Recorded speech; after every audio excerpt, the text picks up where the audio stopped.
according to UNESCO, heritage is something that, the individual or the community cherish and think that is important.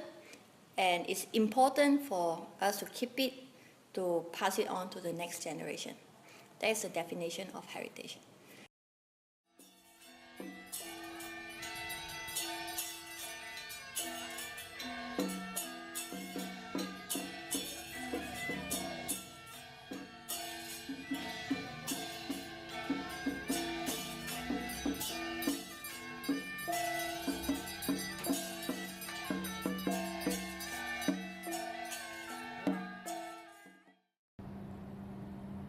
Georgetown, the capital of the Pearl of Aratta, had developed over 200 years of trading and cultural exchanges between East and West in the Straits of Malacca.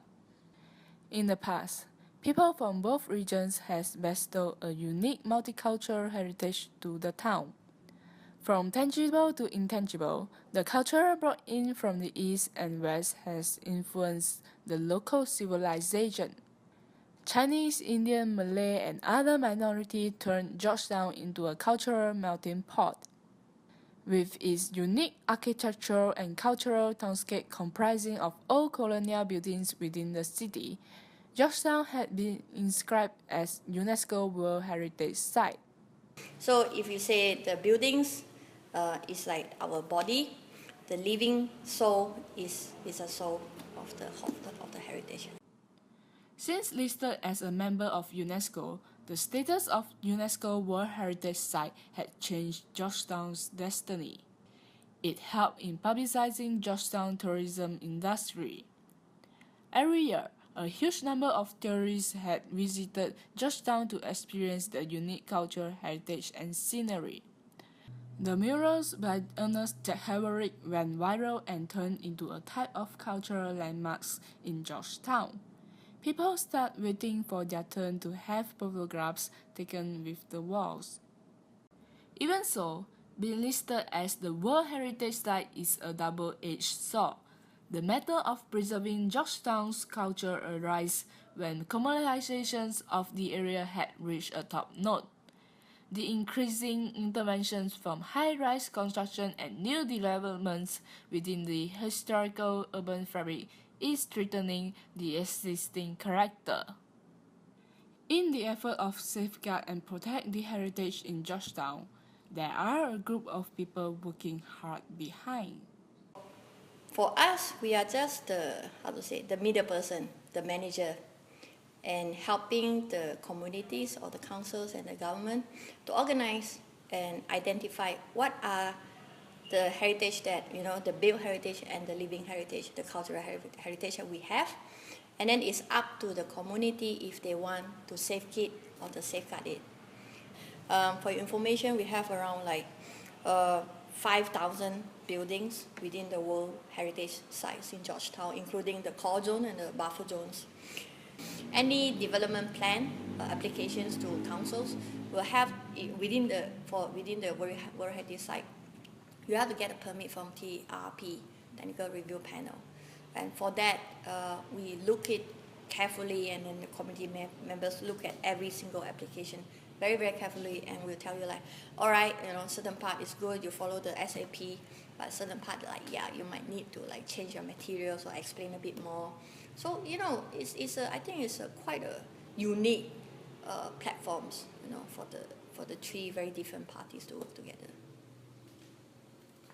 In the process of development, there are parts of the contractors trying to modernize old buildings, but in the process, damage their historical features. Times Capsule Hotel located at Lobocheria is one of the examples. The hotel stands out like sore thumbs among its neighboring historical buildings. So we also did, the company also conducted inventory on cultural heritage, mainly on the trades, rituals, and festival. But that's just a small part of what we can explore on cultural heritage. And that is tangible cultural heritage. Tangible is something that you can see. And the more challenging part is the intangible.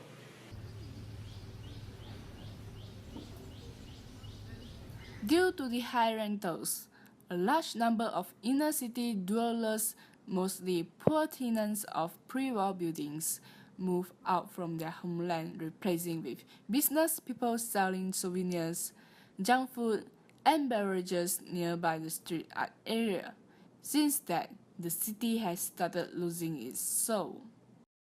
We can try our best, and we have been doing that. But I think the difficulty is like, can I mobilize Penang people or even people who care about heritage to work together with us in the heritage conservations? The effort of retaining the name of UNESCO has to be shared by everyone living in this land. Heritage is the symbol of people's roots. By preserving the heritage, only the next generation could enjoy the rich and the strong culture that owns by Georgetown.